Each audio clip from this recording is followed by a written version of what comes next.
എത്ര പേർക്കറിയാം മസ്റ്റയുടെ ആരും അറിയാതെ പോയ ലക്ഷറി ബ്രാൻഡായ അമിറ്റിയുടെ കഥ?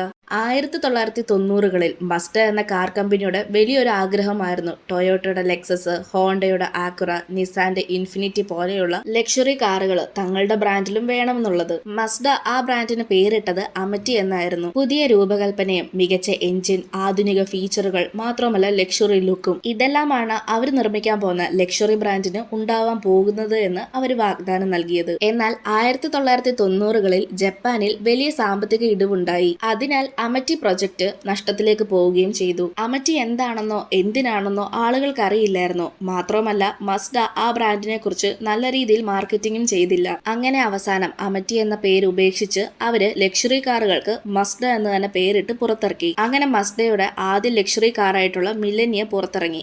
ആദ്യം ഈ കാറിനെ അമിറ്റി കാറായിട്ടാണ് പ്ലാൻ ചെയ്ത് ഇറക്കാൻ തുടങ്ങിയിരുന്നത്. ഇന്നും പലർക്കും മസ്ഡയുടെ അമിറ്റി എന്ന പേരോ അതിന്റെ പിന്നിലുള്ള കഥകളോ അറിയില്ല. നിങ്ങൾക്ക് മസ്ഡ കാറുകളിലെ ഏറ്റവും ഇഷ്ടമുള്ള കാർ ഏതാണെന്ന് കമന്റ് ചെയ്യ്. ഇതുപോലെയുള്ള കൂടുതൽ വീഡിയോസ് കാണാനായി ചാനൽ സബ്സ്ക്രൈബ് ചെയ്യാനും ഇൻസ്റ്റാഗ്രാമിൽ ഫോളോ ചെയ്യാനും മറക്കല്ല്.